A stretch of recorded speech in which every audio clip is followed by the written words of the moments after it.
Yo, this is P-Town's finest, representing the NEP, D. Stoudemire, and y'all know what we talking about. No one's ready to deal with us. This is the hardcore, lazy stuff, yo. Hard to the core, yo. Straight playoff stuff. From the east, from the west, to the south, to the north. Come on, Psycho, let's go off and go off. Yes, yes, y'all. Trailblazers, y'all. Beat nuts, y'all. Hello, No escape, boys and y'all. girls, Yo, and stop welcome tripping, to another slipping, edition baby. of the You Rip go City against Report. Scottie Pippen. I am Joe Freeman, the Hit it Oregonian. like swish. He is Casey Holdall of Trailblazers.com. Yes, I am, Joe, and hello to you and to all of the podcast listeners out there.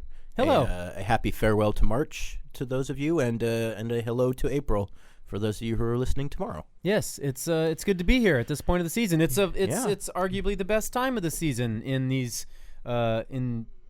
especially if the team you're covering is good. And for Blazers fans right now, the team is great. So I'm sure everybody's geeked and jazzed and excited about the next 2+ weeks. Yeah, no, obviously a much different feel than it was even a month ago.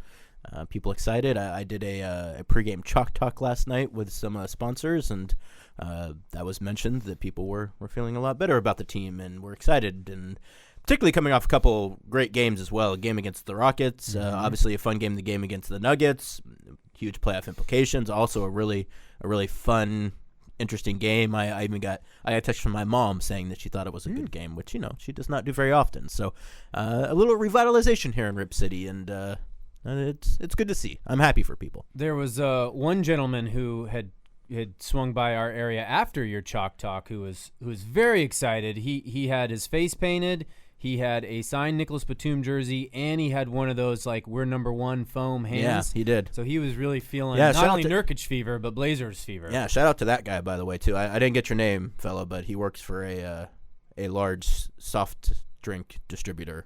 Based in maker. the South. Yeah, I guess so. Yeah.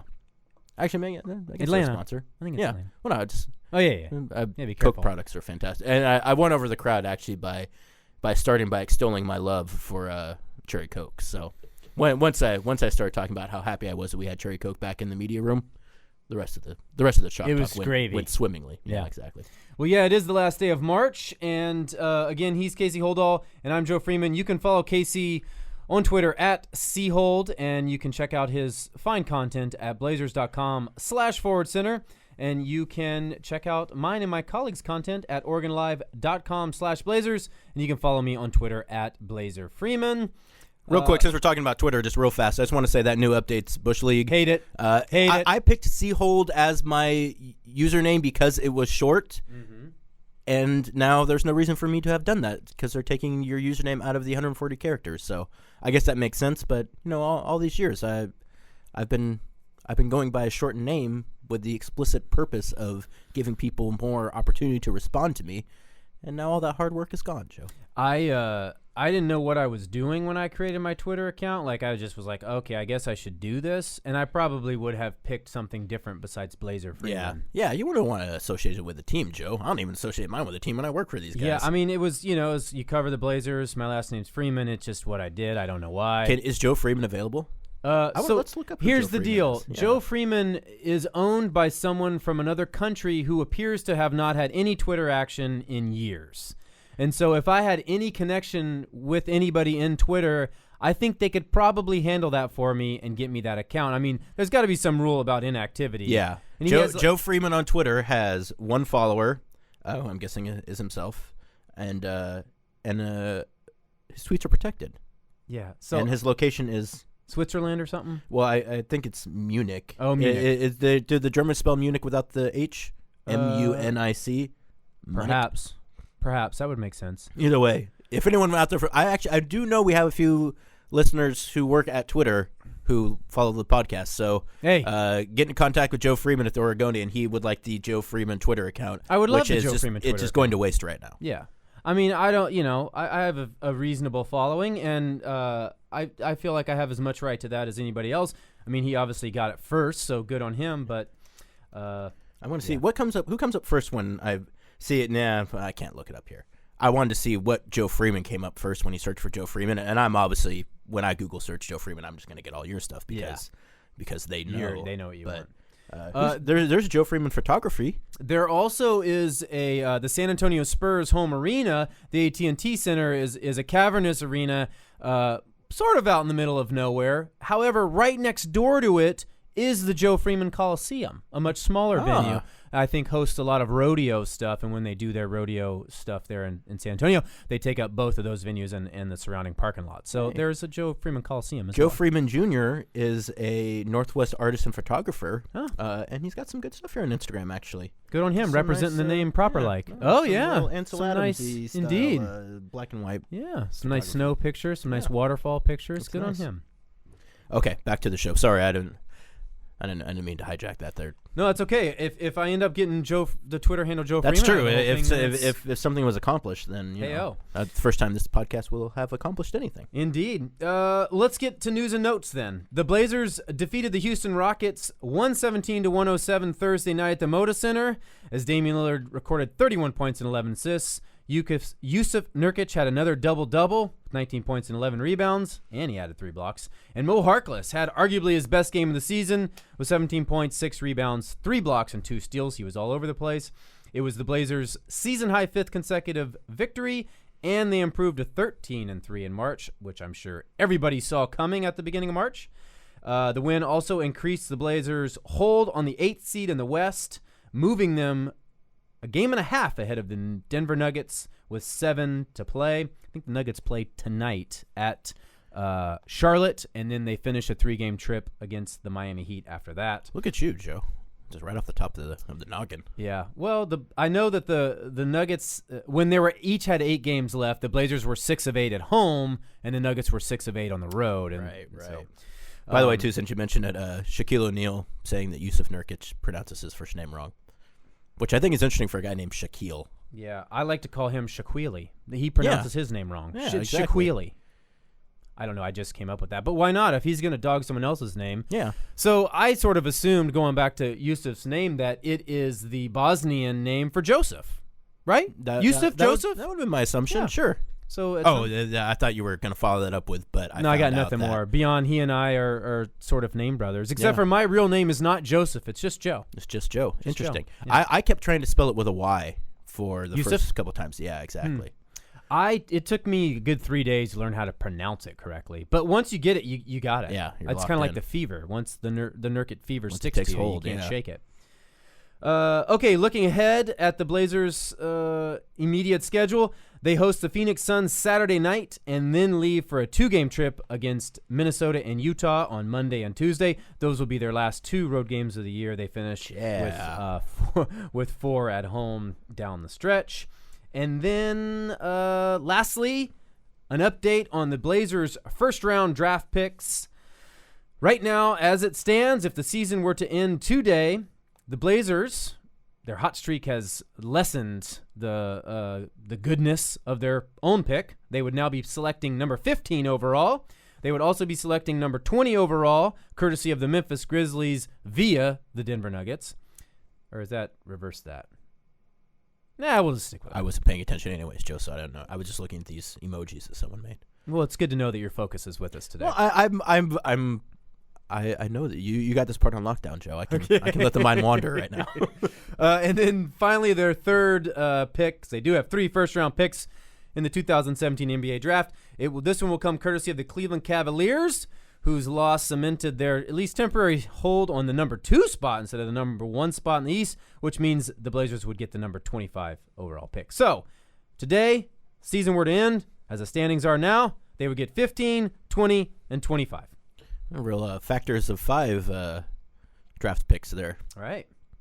Now we have to look up. That's my expert analysis. Is drafted and 15 and 20 and 25. Well, and we're obviously that not obviously. But I would be I'd be very surprised if it ended that way. It'll end in some general iteration of that, but so if you're a Trailblazer fan, you hope that the Cavs can somehow keep falling down the ranks. LeBron James saying that they're in a bad way right now. They are in a bad way. Yeah, no, this is not the time of the year you want to be struggling, particularly for a team with championship aspirations and defending champs at that. Yeah. And the Grizzlies not playing exactly their best basketball as well. So Trailblazers are the only team that's actually hurting their draft picks right now. So, I way kind to of go, like. guys. I kind of like the Cavaliers struggling, and I like the idea that they're not going to be the number 1 seed in the East. This foregone conclusion. I like the idea that the Celtics could be the number 1 seed. It just it enlivens things up a bit, spices it up a bit. I agree, and I'm one of those people too. I don't even know why necessarily. I can't pinpoint it, but I just don't like the Cavaliers. Like I guess part of it is because since the Blazers are in the West, I kind of always am riding for the West. But yeah, I mean the Cavs just not.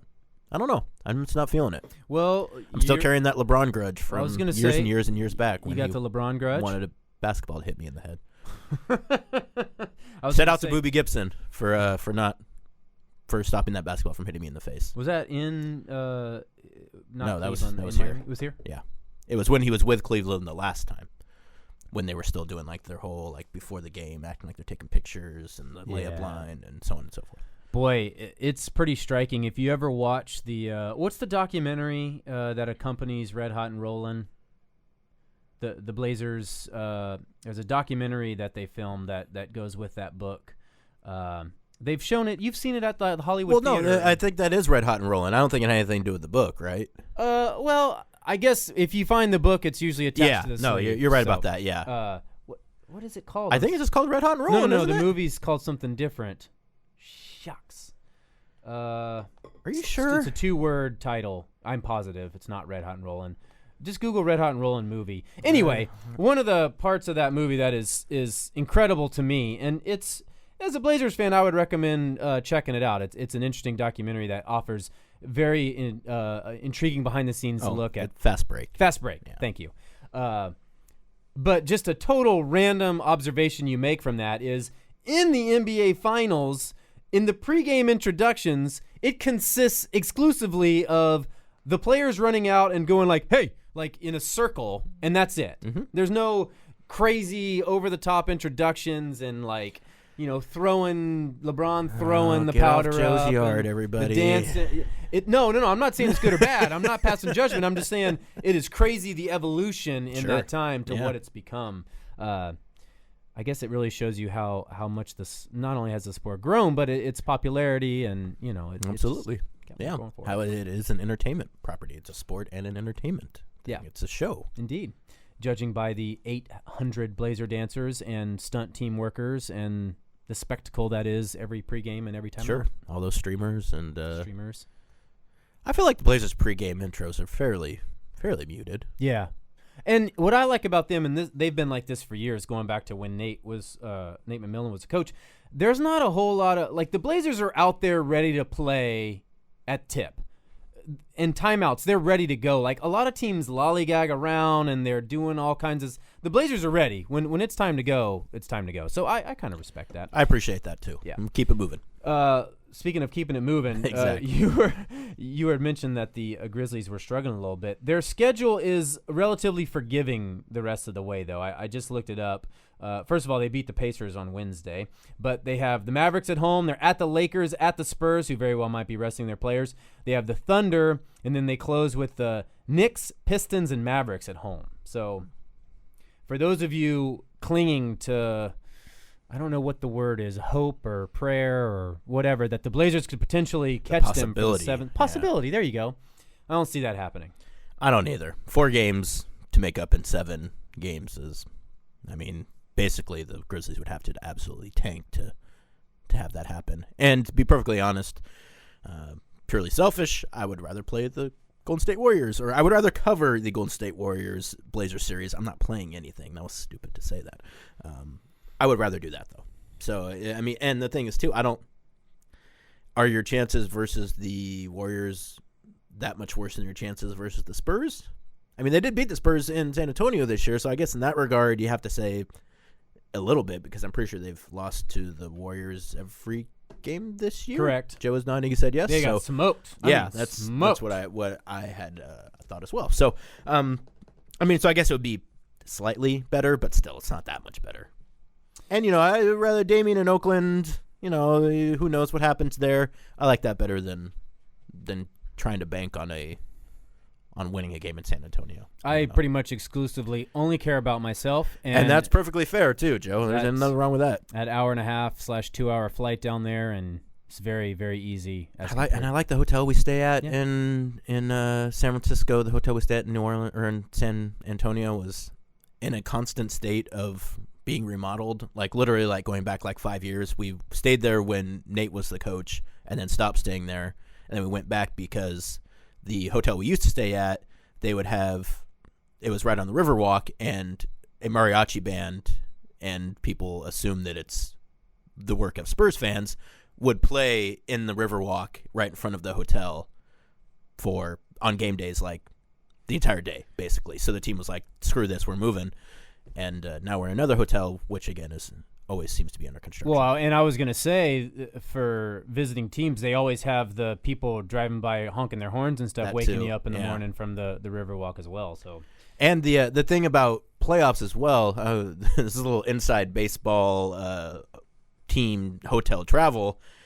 So the reason the Blazers changed their hotel in San Francisco this year is because to ensure that you will have availability during the playoffs, you have to stay at that hotel during the season. And the place we usually stay at, I guess they couldn't secure that availability, so we had to switch to a different hotel that would ensure that availability should the Blazers end up in the playoffs. So there you go. They have to think ahead even like a year in advance to which teams they conceivably play in the playoffs and make hotel reservations accordingly. Because it's a lot of people to just dump on. I mean, when you think about it, like if you don't know which team you're playing until 3 or 4 days before, traveling party is like 50 people. They got to stay at a 4-star hotel. Like that's, getting 50 rooms at some places is not easy. I wouldn't want the job. I mean, I'm sure they get compensated quite fairly. Well, I'm sure they do. I'm just saying I wouldn't want to be in charge of putting all that together. No, that's tough. Yeah. Shout out to John Cohen. Indeed. Nice fellow. So what do you like right now about the way the Blazers are playing? I mean, obviously they're succeeding. They're 13-3 in March. They've won 5 in a row. I mean, they've logged some very impressive victories. Obviously, they beat the Rockets last night. They beat the Thunder twice. Biggest win of the season against the Nuggets in essentially what was a play-in game to the playoffs in a sense. You take out that Bucks game and the Bucks game and the game in New Orleans and the Wizards too. Well, how far back was the Wizards now at this point? That seems. Well, it's in the month. It was in March. No, I was talking more about like this kind of last stretch they've been on. They're obviously playing very well right now. I believe they're top 5 or at least top 10 in both offensive and defensive efficiency here in the month of March. Damian had mentioned last night that he feels like the team is playing the way that they thought they were going to play at the beginning of the season. And again, some of it you chalk up to schedule, but again, they're beating good teams in difficult situations, i.e. on the road. So, I mean, I think obviously Nurkic is to the point now where I think he's about as comfortable as he's going to be this season, and it's showing great results. I thought the game last night was really illustrative of how good this team could be when everyone plays well in the same night. I thought Mo Harkless was fantastic in that game, particularly after kind of a couple. Not bad games, but you didn't really notice Mo for a couple games. Exactly, nondescript, a good way to put it. Comes out, is really aggressive early in the game, gets a couple quick, easy buckets, gets a couple steals, and really kind of gets Blazers going in the right direction. I thought Al-Farouq Aminu, again, was fantastic last night. I thought he was really good in the Denver game as well. And then you have both CJ and Dame playing, at their highest level right now. I think both guys maybe shot close to 50% from the field and close to 40% from 3 in March. As I mentioned on Twitter today, CJ only missed 1 free throw in the entire month, which kudos to you, CJ. Though I'm surprised he only shot 57 free throws, though. That doesn't seem like enough for a guy like CJ. But they're really clicking at the right time offensively, and they are playing well enough defense. Oh, and Noah Vonleh as well. I got to mention young Vonleh playing his best basketball as a product of Jusuf Nurkic, as we talked about, I think, in the last time, Joe. We also talked about that at that little Blazer roundtable thing we did. At Portland Gear. There were no fights as well. And thanks for everyone for coming out, too. There was actually a larger crowd than I assumed. So, I don't know where I was going with that. But basically, they are playing right now the way that they played at their best last year. Now, does that prove that this is that team? I don't know. I'm as I've mentioned time and time again this season, I'm not going to make any kind of big declarations about this team anymore.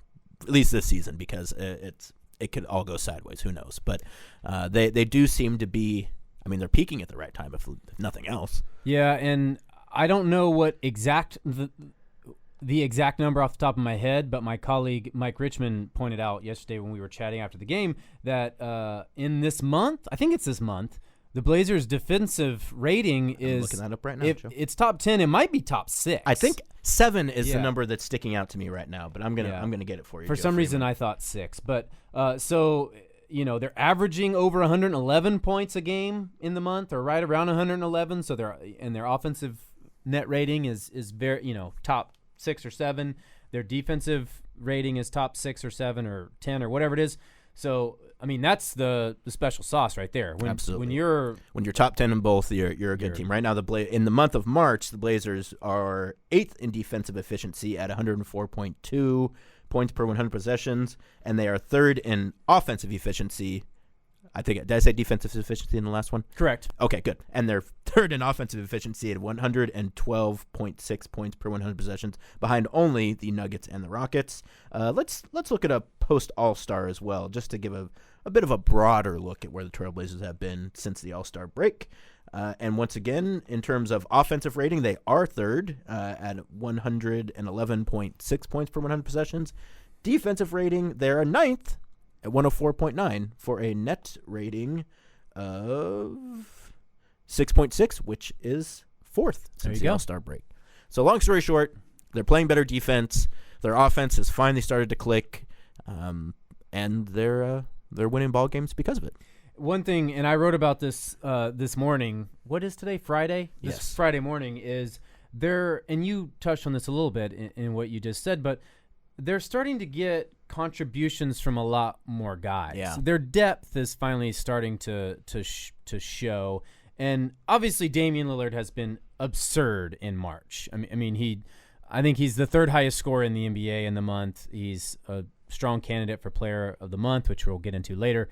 And he's playing at another level. Yusuf Nurkic has been a monster. He's been a beast, and he has been everything for this team, the difference maker for this team, which we've talked about ad nauseum over the last few podcasts. And CJ McCollum has been incredible also.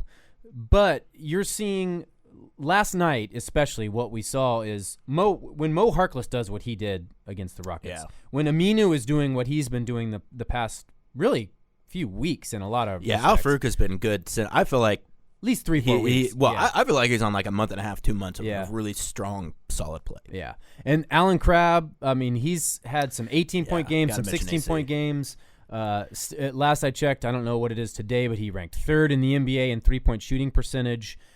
Number 1 in 3-point shooting at home. Oh, there you go. Over 51%. How about AC that this year at the Moda Center? And so, and you talk, Noah's had a 14 rebound game, a 12 rebound game, an 11 rebound game. He had his first double of the season. Young Raptor. Right. So it's when you look at when they're getting contributions from even Evan Turner had 5 assists in last night's game. So when you're getting that kind of production from those type of players, you're gonna just naturally be a better team, and more importantly, they're going to need that if they have any prayer of hanging with the Warriors in the playoffs, I think, because the Warriors aren't quite as deep as they were last year, but they're still among the deepest in the league and certainly the best team in the league.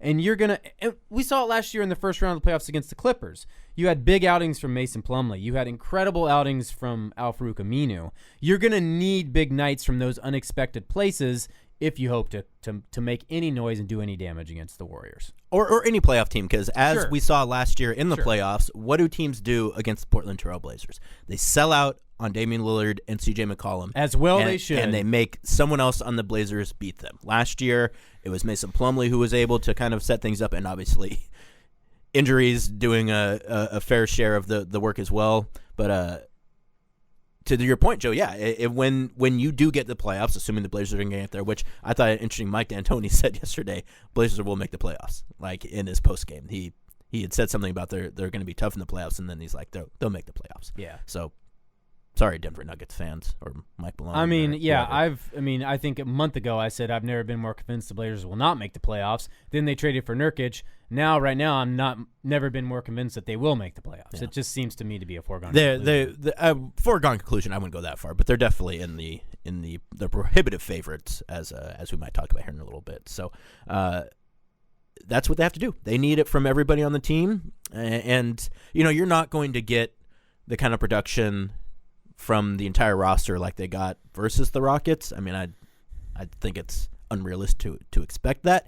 But if you get one or two of those games, particularly on your opponent's home floor in a playoff series, that's all it takes. You at least give your team a chance. Speaking of Mason Plumlee, boy, how about that reunion with Denver the other night? Yeah. I have not seen a player do what Nurkic did to stick it to his former team in the way that he did. That was incredible. And then Mason just had probably the worst game I've seen him play. It wasn't good. Yeah. And after the game, I almost feel guilty having talked to him. But I asked him just what he thought about what was it like to see. Oh, that was your question? Yeah. I read that on the quote sheet, and I was like, oh, God. And man. And I got wind afterwards. He was like, I wanted to slap Joe Freeman.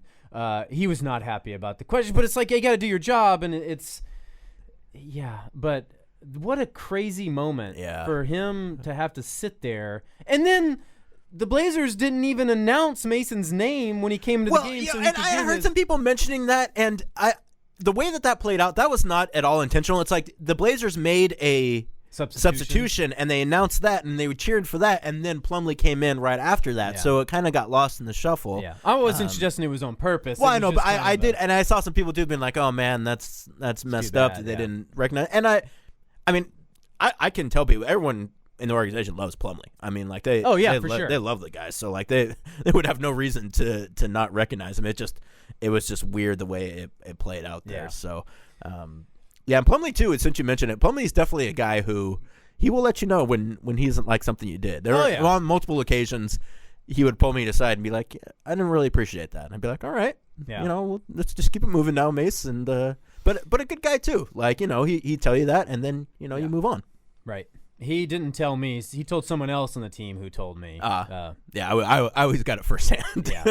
And, you feel bad in the moment, but you're like, you got to do your job. Yeah, that's the job. Exactly. And you get over those kinds of things. I mean, I'm guessing, Mason has probably dunked on his brothers before, Sure. like, and made them look foolish at some point in time. And then that's just part of the job. Sometimes you got to do what you got to do. Exactly. There's no friends out here. It's business, not friendsmas. I'm not the one that allowed a dude to score 33 points to get 16 rebounds, and I didn't prompt the crowd to cheer his name. Tell him have a good I'm just summer. The messenger. Yeah. Right, have a good summer. Yusuf Nurkic's troll game is strong, man. Only in the immediate post-game interview, though, because by the time he gets back to the locker room, it's nothing. That's why. That's the troll game, Joe. If you're out there just talking noise nonstop, if you're going the LeVar Ball method, like that's not good trolling. That's weak trolling. Like if you're just throwing anything against the wall, like it works, but that's like troll 101. It's like to be a real quality troll, like it's timing, it's acting like, and it's being like very specific in when you're taking those opportunities. It's then acting like those opportunities never even happened, and you don't even know what anyone is talking about, and I don't know what the big deal is. That's levels, Joe. That's trolling levels, and Nurkic is peak in troll? the echelons. Yeah, he's up there. Legendary troll. Yeah. Speaking of which, he came out, or somebody, I don't know the specifics, but there has been a song released. Are you going to play it? What's coming. Oh, boy. He's got the game, we call it Bossy and Beats. He can assist, he can score, in the box, he's amazing. And you're missing the visuals there, too. Though anyone who's listening to us right now has probably already heard this song 7 or 8 times. True. So. Probably coming on the levels, yeah, this is good. I'm a sucker for an accordion, man. I just probably shouldn't say anything. That would just be better. No, come on, Joe, say something. I don't know. So many things I could say. You really need to watch the video to really appreciate the full effect of it. It's not good. I guess so. I couldn't even get close to saying what the name of this band is. But supposedly it's the band that Nurkic has been playing. They play one of their songs when he scores, I guess. And also when Nurkic gets to pick the pregame music, he supposedly picked this band called, I guess I'll just take a shot here, Dubizoka Kolektiv? Sure. Either way, it's it's a 1, 2, 3, 4, 5, 6, 7, 8-man band. A couple guys playing the guitar. Lead singer wearing an uprising hat. Yeah, and a Letterman's jacket too. I wonder what that Letterman's jacket says. I have to look a little closer. The accordion, which I said, like any like Eastern European music that has an accordion with it, I like that. It's a sound I enjoy. If you would like to watch the video, I'm sure you could very easily YouTube it, but it is at OregonLive.com. It's all over the place. Yeah. We've posted it somewhere, so enjoy that. Should we move on to buy or sell? Yeah, let's. Okay. Buy or sell, Casey. Damian Lillard will win Player of the Month honors for March in the Western Conference. Ooh. Now, as you ponder it over, let me read you some of his accolades for the month. Yes, please do, Joe. First of all, let me pull up his post-All-Star break. He's averaging 29.5 points, 6.1 assists, 4.8 rebounds, even a steal and a half a game. He's shooting 49% from the field, 43% from deep. Very, very strong statistics. He's also reached some fairly significant milestones. In the win over the Nuggets on Tuesday, Damian crossed the 1,500-point, 400-assist mark for the season. He's done so in each of his first 5 NBA seasons, joining LeBron James and Oscar Robertson as the only players in NBA history to do that. He also has scored 30 points 8 times in the month, which is he's became the first player in franchise history to do that. And he right now has 465 points this month, which is the most in franchise history in any month, passing Clyde Drexler, who had 438 in a month in 1989. Damian is also 9 points shy of his career high in any season. That was a mouthful, Joe. And a lot of good things Damian's doing. I'm going to sell that, though. You are? Yeah. I'm guessing that Russell Westbrook is probably averaging a triple-double, and people are over the moon about averaging triple-doubles. So I'm going to say he's not going to win Player of the Month after winning Player of the Week this month. Not for deserving it, because I think he does. But I just don't think it's going to happen. I think numbers for other guys will be too overwhelming. Too overwhelming. Well, let's check out Russell Wilson's. Let's look up Russell Wilson's numbers. You know what? Hell of a completion rating. Those numbers I just read, actually, I may have been a little misleading there on Dame's stats because they were since the All-Star break. So they're actually probably better in the month. Yeah. I should have read his March numbers, obviously. Russell Westbrook is ridiculous. He's averaging 34.2 points, 11 assists, and 10.2 rebounds in the month of March. 8.5 of those being uncontested. That he steals from his big men. And he's the only guy who's under 7 foot who's within the top 15 in uncontested rebounds.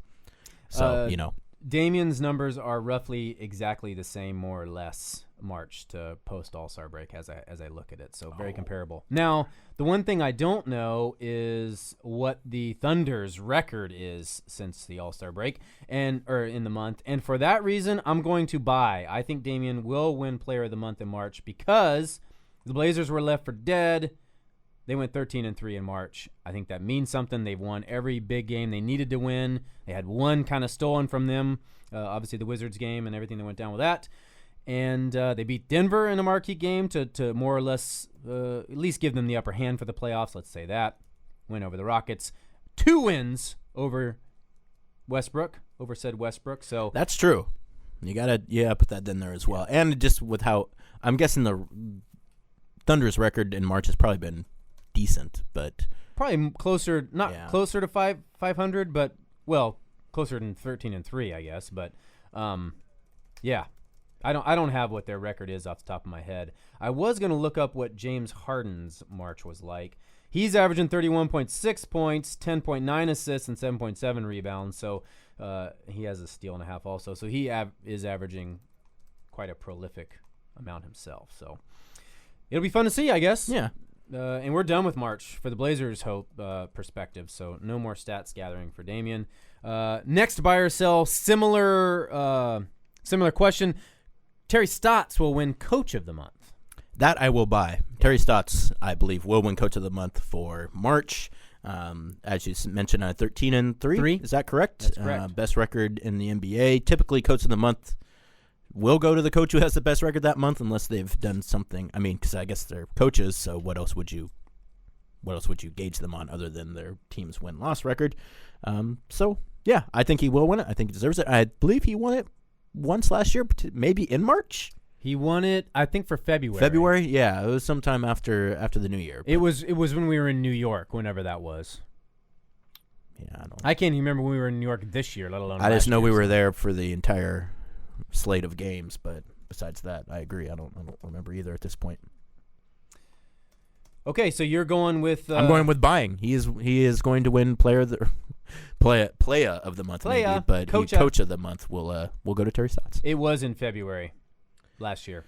They went 9-2 in the month. Persistence of memory, Joe. Well, actually, I just used the Google. Oh, that is the persistence of memory now. Yeah. Is true. Is digital. Yeah, our brains are evolving into how we recall and remember stuff. It's used to be that you just used your brain, and now you use your brain to look things up. Yeah, it's a different kind of it's a different skill. Yeah. And I really truly believe our brains from a physiological perspective are changing and evolving. Yeah. Did you watch a documentary about that or something? I didn't.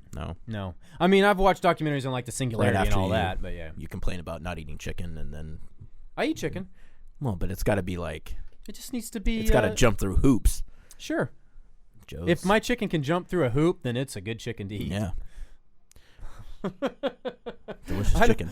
I had a delicious chicken strip basket last night. I saw that. The Moda Center chicken strip basket, particularly with the employee discount, I believe is one of the best deals in Portland, culinary wise.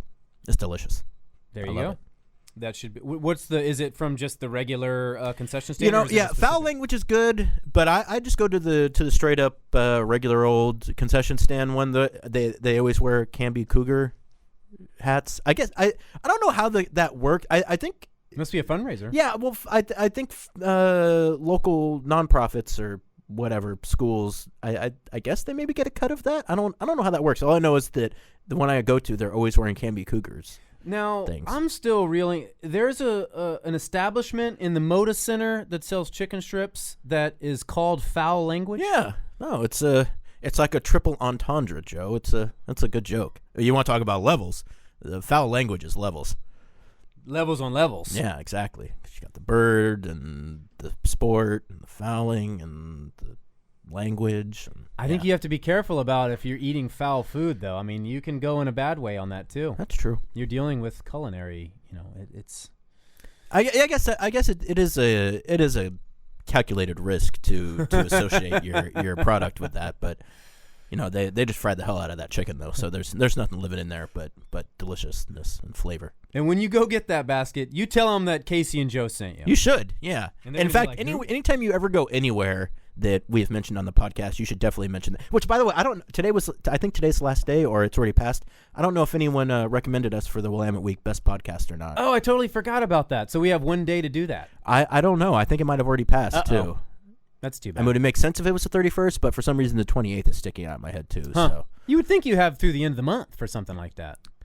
I mean, I don't know. I don't know how the print world works anymore, Joe. Yeah. Nobody does. Yeah. It doesn't work. Let's move on to some questions. Yeah. From our loyal and very appreciated listeners.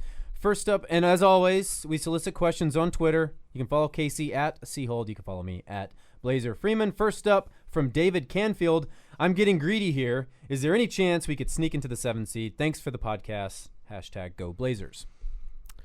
I mean, in mathematically, yes, it is possible. In practical terms, no, I don't think it is. As I mentioned, 4 games, 7 days. I believe the Blazers do have the tiebreaker, so they would only need to tie the Grizzlies, but that ain't going to happen. Yeah, and I just read the Grizzlies' schedule. It's not that difficult. Now, the Blazers isn't either, but next week will be fairly telling for the Blazers. They play the Timberwolves, Jazz, Timberwolves. So they play the same 2 teams 4 times. Well, over 4 games. They play the same 2 teams twice in 1 week. Jazz, obviously very good team and a very difficult matchup for whatever reason for the Blazers. And the Jazz have them to play for still too. They're in that fight for like 3, 4, 5. For four, so they'll need to play. Yeah. And they'll want home court advantage in that for sure. Absolutely. And everybody hates the Clippers, so the last thing you want to do is let the Clippers be seated ahead of you. And, Minnesota not playing very well, but very talented and sneaky good in this type of scenario, particularly at home. And even when they were terrible over the last few years and the Blazers were good, the Blazers have had some moments where they've slipped up at Minnesota. So it's not been their friendliest venue over the last couple seasons. So something to look out for there. I think a good indication, too, how the Blazers play in that Minnesota game. Like, they've talked about, the edge they need to play with. They need to come out in that game. And if they're a legit team right now, like, they need to come out and they need to run shop against the Timberwolves. If they're going to be that team. By the way, you had looked this up. Is it ESPN's BPI? Yes, metrics? It is, Joe. Yep. They give them the Blazers an 84.5% chance of making the playoffs. So, yeah, good on you, Blazers. But just a 1% chance of beating the first round opponent, presumably the Golden State Warriors. So, cue your tuba sound right now. Are you talking about the? I think it's. Oh, that's the sad trombone, Joe. Trombone. I thought you were talking about the Nurkic Thank Fever song again. I thought you wanted to hear it again. I think you would have wanted that for the 85%, not the 1%. You want to cue Nurkic for the happiness. Yeah. Okay. I see what you're saying. Yeah. Anyway, next up from Blazer Believer, have you guys seen the new style jerseys for next year yet? I have not. No comment. That means yes. That means no comment, Joe. It means I am not authorized to discuss any changes that might be taking place to both the logo and the uniforms. I can't imagine that they're completely done yet, but maybe they are. They're completely done. Okay. I didn't say Joe is inferring things right now that he should not be. He's fake newsing the hell out of this segment here on the Rip City Report. I may or may not be. Full of inference and supposition. Sounds like they're done. Casey's seen them. Next up from John, what's the best way to console my coworkers after the Blazers beat the Warriors in 5? Oh, John, the PDX Brochelite holding it down in the Bay Area for all you Trailblazer fans out there. Let me ask a couple more people's questions because it kind of falls into the same category here. From Darby Marrioth, what will the Blazers need to do to win a 7-game series against Golden State? If they stay in their current form, could they take the series? And from Ty Delbridge, could Mo Harkless, Al-Farouq Aminu, and Alan Crabb bother Kevin Durant, Klay Thomas, and Stephen Curry enough to win a 7-game series? I just read you the percentage chance based upon whatever BPI means that ESPN's putting out, and I think Basketball Power Index is what it stands for. Sounds great. Yeah. I do not see. You don't need to console your coworkers, John. They can cram it with walnuts. If the Blazers somehow win that series, if it ends up being a series, just tell them that this is for all of the increases in real estate value that you've foisted upon my fellow Oregonians. So don't make them feel good about it all. Ride on them. Sea walk on them. Do whatever people do to show disrespect these days. Clown on them. Crunk on them. Do what you do. Yeah. I'm more of a gracious winner. I just celebrate my victory rather than taunt. But there are a lot of taunters. Well, and I guess don't taunt, but if it's brought up, I mean, and just get into it with the Warriors, like, you don't need to worry about being sympathetic. Exactly. Yeah. They've had plenty of success lately. They're moving from Oakland to San Francisco. You can stunt how you want to stunt. Yeah, they pretty much inherited the evil mantle when they got Durant anyway, too. And they were trending that way before they got Which is crazy Durant. because they're actually a pretty decent group of guys. Yeah, and they're fun to watch. Yeah. Yeah, so, and actually there's another question here from Trevor Prater, assuming the Blazers stay in the 8th seed, how did Nurk and Vonleh match up with the Warriors bigs? Let's save some of those type questions for when we do our playoff preview, assuming that we have a preview to playoff to preview. Play off? Yeah, there we go. So let's save those for a couple weeks. Now, Mila does want to know what's the best cure for Nurkic fever, though, and I don't have an answer for that one. Well, I mean, I think the obvious answer, Joe, is a a good Antibiotic strong is, replay of this band's name that will surely cure all that ails you, including Nurkic fever. I feel like that's only going to, raise the fever. Well, yeah. Aren't you supposed to? Which is it? You're supposed to feed a cold and starve a flu, or starve a flu fever, and feed a cold? Yeah, I don't. Well, the flu is the fever, so I guess you feed the flu with more. I don't know, Joe.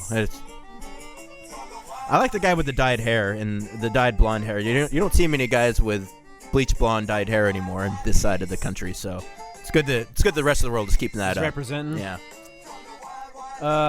Now, Mike Acker wants to know, has Nurkic thought about running for mayor? If he did, would that song be like in his camp, like, when you have a rally and then you play a song afterward, would that be his song? I think so, yeah. Yeah. Especially if you lived in East Portland, too, because then it could be like because that's, you got to get out in the numbers a little ways to get the real Portland. So, yeah. No, I think Ted Wheeler's doing what he can. He just started his term. Yeah, I think Nurk is he's too focused on basketball to run for mayor. Sure. I'm doing this very stupid thing about asking players like way to preface your work, Joe. That's how I start all of my. I'm writing this awful story. I mean, it's not very stupid. I think it was moderately interesting. The timing of it's not going to be very well, but just what's their favorite road venue? And every guy had an answer except for Nurkic, who said, I don't, none. I just like to play at home. I just want to play all my games at home. I'm telling you, man, he's already got he's got that political speak down already. Well, what's funny about him is, and I was talking to my colleague Mike Richmond about this the other day, is I think that he genuinely thinks that we're all out to try to get him to say something, or to stick his foot in his mouth, or to get him to put some bulletin board material up or something.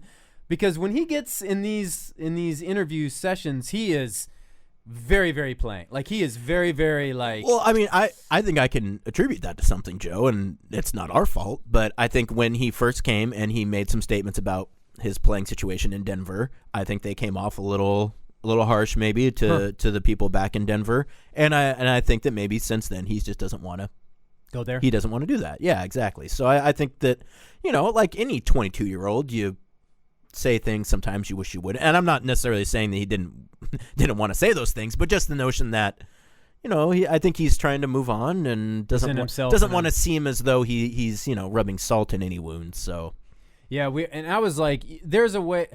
He stuck it to his former team, and the idea that there wasn't a elevated troll move. Yeah, that there wasn't something involved in that. I mean, I talked to Will Barton, I talked to Jameer Nelson, we talked to multiple guys in the Blazers locker room. Everybody said it's obvious that it meant something to him and that he was looking for blood or out for blood. Well, and like I said, Joe, that's the troll move. If he had been out there and said, yeah, I wanted to play really well against my old team, that's base level trolling.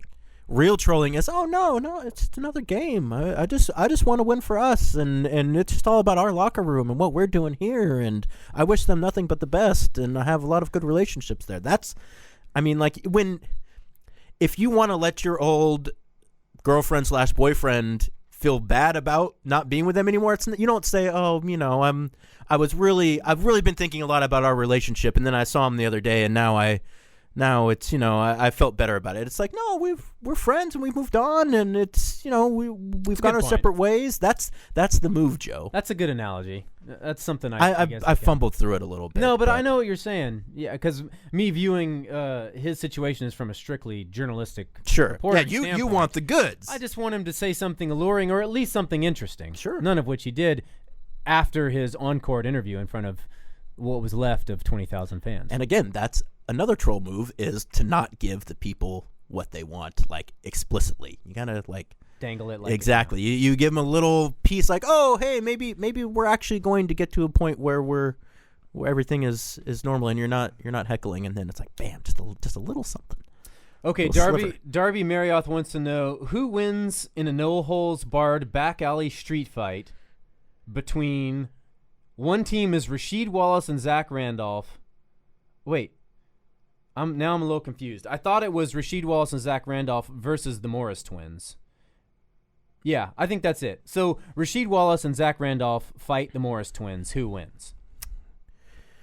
I mean, it gives me no happiness to say, but I think the Morris twins. I agree. I mean, one, they're world-class red asses. Mm-hmm. Zach Randolph is a big teddy bear. Generally a sedate, nice young man. I mean, obviously he's had issues in his life like all of us have, but I don't consider Zach to be like some kind of enforcer or grade A badass or anything. He's just a good dude. And same with Rasheed. Yeah, I mean, Rasheed will throw for sure, but those Morris brothers, they're twins too, and the twins are always weird. Yeah. So I mean, they've got that going for them. I think they both have a case open right now, which I mean, and anyone who's got an assault rap probably is going to win that discussion of who would you take in a fight. So Morris bros. I think we're on the same page there. I mean, Rasheed's crazy. He might snap, but I still think the Morris twins are crazier. Also, they're younger than both of those gentlemen. Yeah. There's that as well. And they I know think each they're other same very peak, well, too. so they can coordinate, their moves, their tactics or whatever. I mean, even talking. but if you want to take it one step further, if you want to talk about who would I be concerned about crossing and then it coming back on me, not necessarily from their hand, but maybe from somebody else's, that's where I would take both Rasheed and Zach. Hoop fan don't play. Next up from Steve Marson, if the Blazers get swept in the first round of the playoffs, was it still a worthwhile exercise to try to make the playoffs rather than try for a high draft pick? Well, first off, you don't try for a high draft pick. You fail for a high draft pick, so there's that. It depends on what you think was possible. If you thought that the Blazers management could somehow convince the team to lay down so that they would get like a 1 through 5 pick, sure, but that's not going to happen. Like, they were never in a situation where it was going to be like, guys, stop playing so we can get a better draft pick. Like, you can't sell that to those guys in Portland's locker room right now. So in that regard, if that situation could have existed, sure, I guess in the long run it would be better to get a high draft pick. Though obviously, as anyone in Portland can tell you, getting a high draft pick is in no way whatsoever a surefire lock or even a minor lock that you're actually going to get a player that's going to help you in the future, because sometimes you don't. But if you want to talk more generally about where the Blazers were realistically at this season and where they could have ended up, then yes, it is, because you go from having what will probably be the 15th pick to, I would say at worst they probably would have gotten 12th. So I mean, big deal. They probably I don't think that's top 10. I mean, if you go full tank but you got the Kings are bad, the Lakers are bad. I mean, the Timberwolves they've lost like 7 straight, and they're trying to win games right now. And then that's not even to speak of the East. So I mean, I just don't think. I don't think they could have ever been bad enough to get a really, really good pick. Sure. Here's what I would say about this is, and I'm usually fairly pragmatic about this, including last season, I was all for them, losing as many games to try to get as high a pick as possible. Things sort of changed, and my thoughts on things definitely changed with the addition of Yusuf Nurkic, because as the team was before, I definitely think that they should have, not outwardly tried to lose games, because you're not going to get Damian Lillard and CJ McCollum and guys to do that. But as we've said so many times before, they didn't need help trying to lose games. They were losing games. Yeah. But the arrival of Nurkic changed a lot for this team in that he really has added such a presence and established himself as really a cornerstone of this franchise in such a short amount of time that you sort of have that guy that maybe you would have gotten at pick 15 or pick 10 or pick whatever. 15's too low because that's where they're at, but a top 10 or whatever. A 22-year-old center who still has room to grow yet still can be so dominant. That changes, I think, what your aims are. And now you're looking to accentuate guys around, your big three, so to speak. And so I really believe that right now, you just try to make the playoffs. You get that experience with this lineup. You see how this roster has another round or another go of it in the postseason, and then you move from there. Because let's not forget, as of right now, this is the youngest roster in the NBA. And so to be able to make the playoffs and still have that carrot of optimism for the future, I think is worthwhile, regardless of how you fare in the playoffs. Sure. And for me, it's less about like what you gain from the experience in the playoffs and more just about going through it. Yeah, and I just don't. Again, like I just don't think that the likelihood outside of a significant injury to Damian or CJ, I don't think this team could have gotten bad enough to the point where they would have gotten a pick that would have been really choice. And I think if they had Nurkic all season, I mean, I don't think that they have 60 wins, but I think they're a solid contention for a 4 or 3 seed. That's a good point, Joe. They're a better team. And so when you look at what they could be next year with just the guys they have now, I think you're looking at a significantly better team, assuming that nobody's hurt and all that kind of stuff goes on. So I've kind of recalibrated my thinking about that because of how the roster is now. Yeah, good point. Barry wants to know if he's the only fan in South Texas. No, Barry, you're not. We should have a good little enclave of Trailblazer fans in Texas. Indeed. Let's see. Greg wants to know, what will it take to turn the Blazers into an elite defense? Boy. I don't think that they will ever be an elite defense with the backcourt that they have. Yeah, I think they can be a good defense. Yeah. It can be a top 10 defense, top 12 defense, but elite, I mean, we're talking top 2, 3 in my book, as top 5 at least. Yeah. I would say what they would need to do, best case, is when making personnel decisions, considering defensive complementary skills with Damian and CJ first and foremost. So, I mean, I guess that's what they would do. And again, I don't know that they don't need to be an elite defensive team. They need to be good. Right. They need to be an elite offensive team, which they have the capability of being, and a good defensive team. If they're the 3rd best offense in the league and the 8th best defense in the league, you're seeing what that can produce. Yeah. And we've seen in years past what that can be too when they're a top 10 defense. I don't think top 10 is necessarily elite. I think top 3 to 5 is elite. That's the creme de la creme. So, and we've seen what a difference Nurkic can make on defense. He had 3 blocks last night. I mean, he's averaging about 2 blocks a game. He's not a high level defender, but his style and his hugeness and his fit and his footwork and everything with the team, it helps that much. And when you have Harkless and Aminu on the wings, Vonleh has been really good defensively. He's shown a capability to switch on guards and stuff. You've got enough pieces there to be a pretty good defense. And while it's not the end-all, be-all of statistics, the Blazers are 22nd this year in defensive efficiency at 107.9. Do you know who's behind them at 23rd?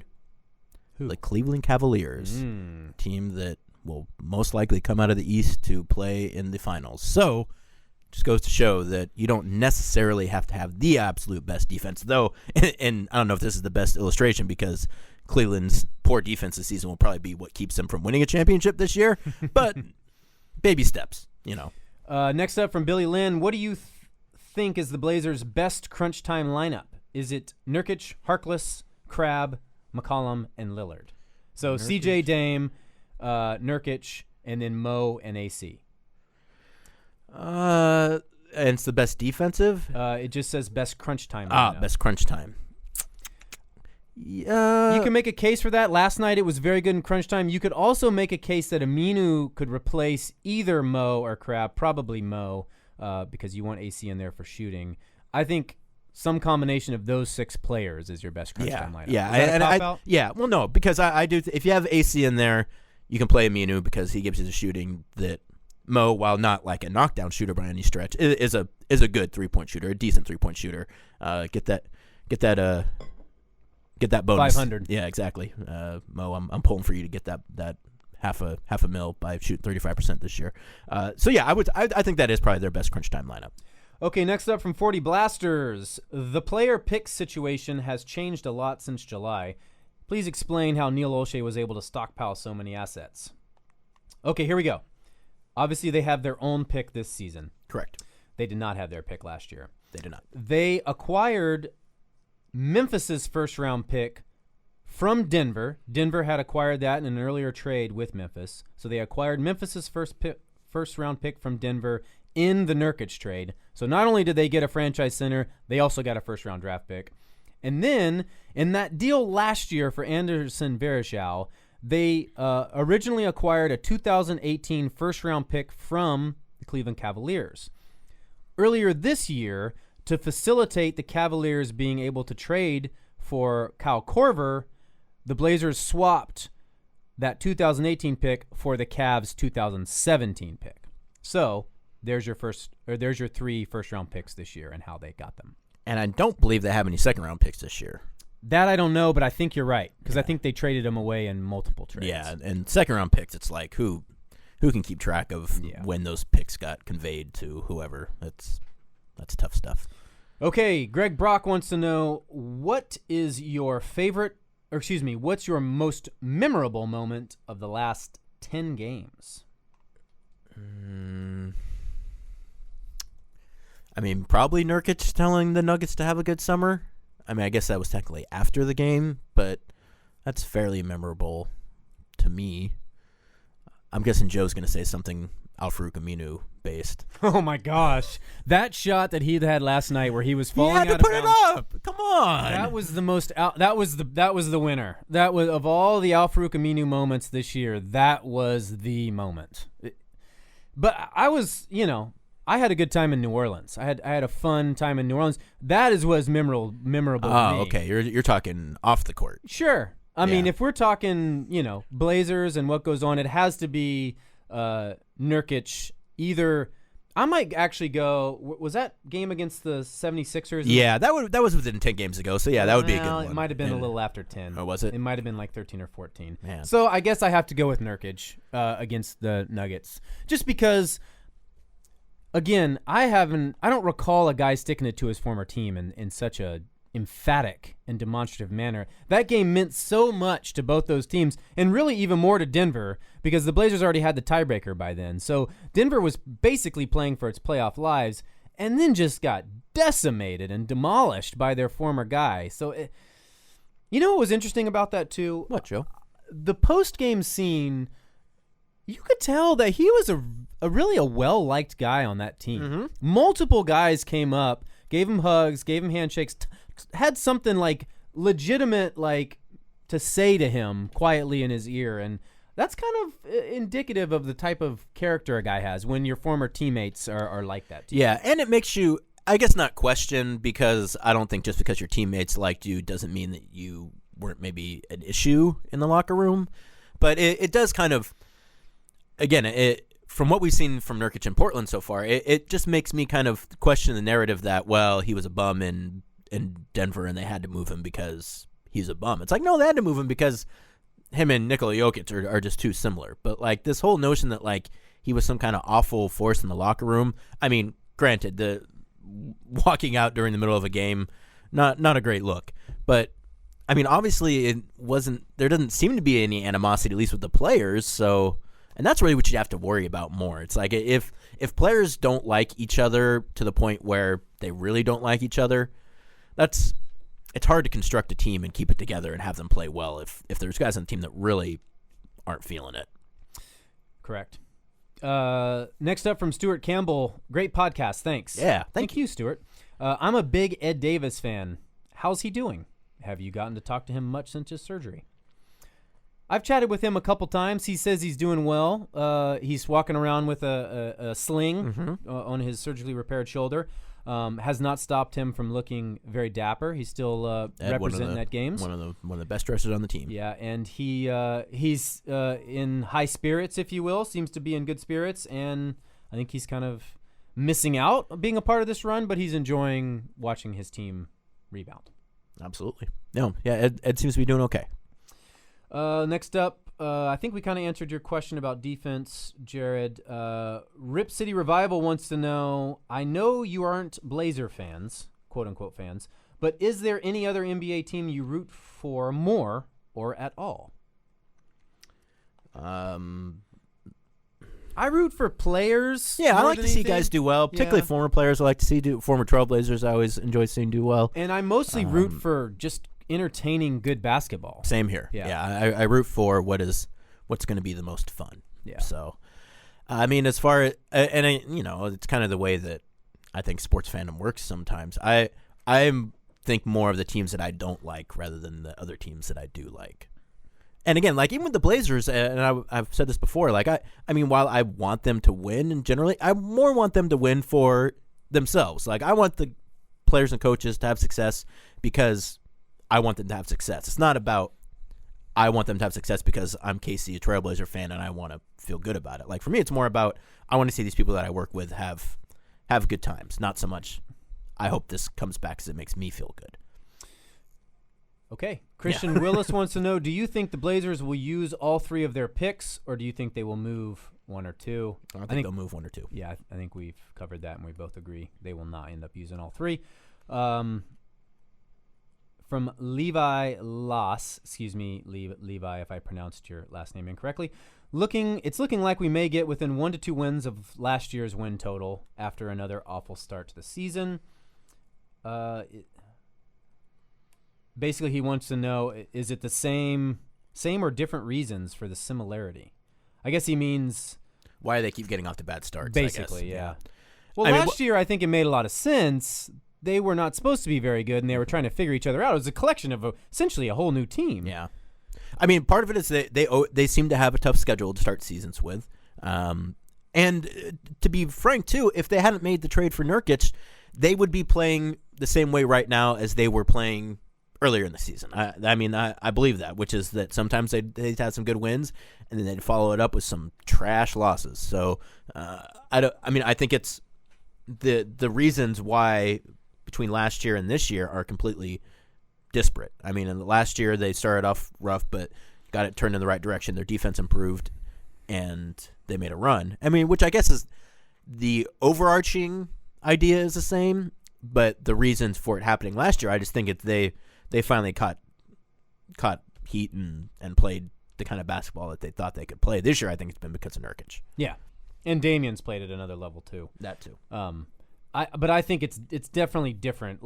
Last year was a different animal, just because of, as I said, an entirely new roster. They were coming off that roster, dismantling the offseason before, and it just took a while for them to sort of get together, I guess.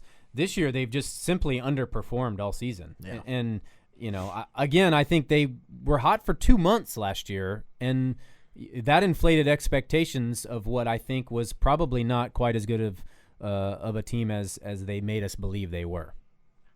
Yes. Next up from Lauren Gibb. She has 2 quick questions.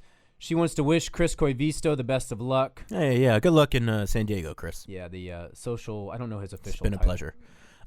Social media director or something? I don't know what his title was either. Yeah, let's just say social media guru Chris Koivisto with the Blazers has got a new job in San Diego after 10 years of working for the organization, so we wish him the best of luck. She wants to know who's replacing him, someone inside or outside the organization.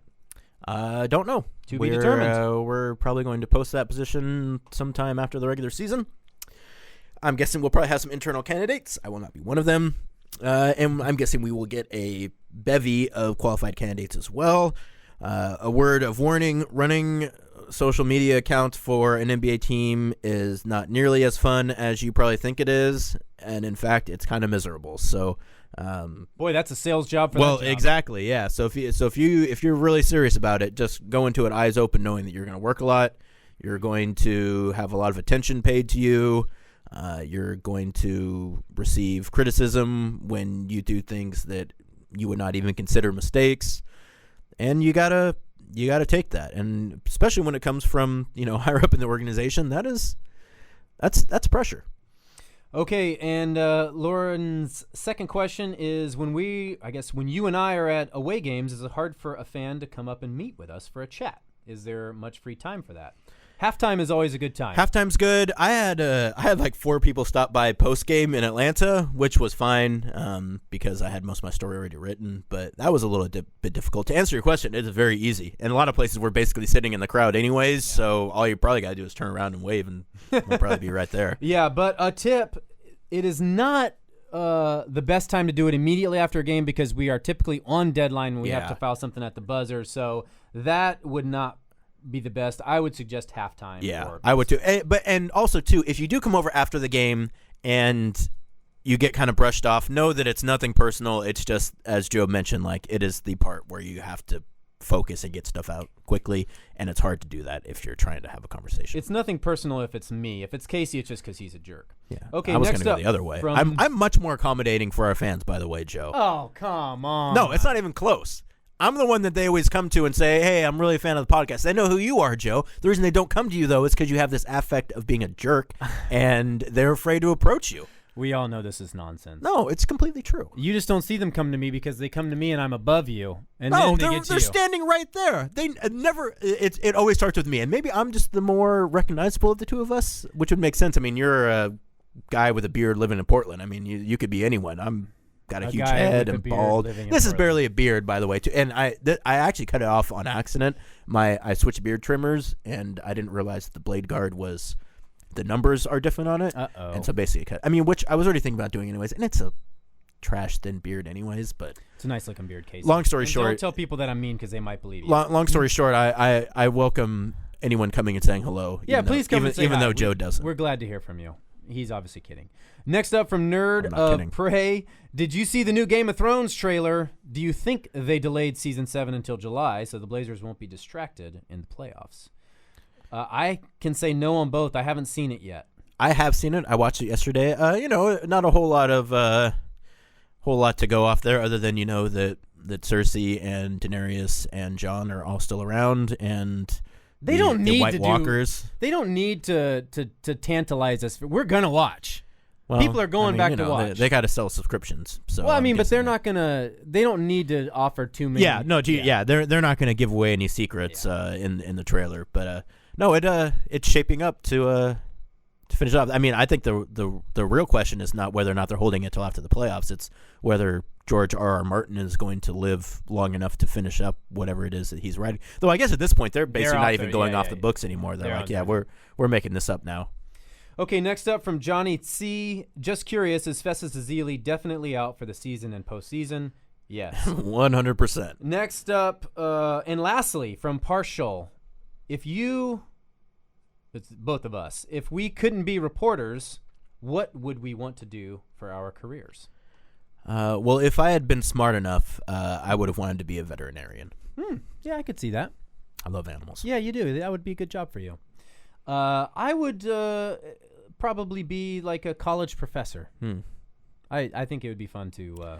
So much school though, man. You gotta get a PhD. I know. Well, lot of that's work. that's You gotta focus on something. PhD programs are a racket. anyway. That notwithstanding, Joe is acting like he's giving me this look like I just signed up to get my PhD in something, and you don't have a master's, you can't get a PhD yet. I don't have either. Yeah. My wife got her master's, and it was awful. It was Just doing awful it? for me. Oh. Yeah. I mean, it was bad for her, but it was awful for me. Mine got hers, and it was great. She went to it was a Master's of Arts in Teaching. She's an elementary school teacher, and she went to Concordia, which is a great school. And she did the super intense condensed one. It was like a year, and she didn't work during that time. Well, and my wife was working Yeah. full time as well. Yeah, so that probably was why. But yeah, she crushed it, and she got a job, so it worked out Yeah. great. I'm glad she my was wife did it. I stressed. mean, she is the breadwinner in our Bringing family. bacon So home, yeah. exactly. So that was great. But man, that's you're really putting yourself through the ringer. All right, we have given you roughly an hour and 10, maybe more minutes of quality Blazers content, or at least content. So we do appreciate you listening. As always, thanks so much for being loyal and enjoying the podcast. And if you do enjoy the show, please give us a review on iTunes or wherever you may subscribe to the podcast. And that'd be very kind of you.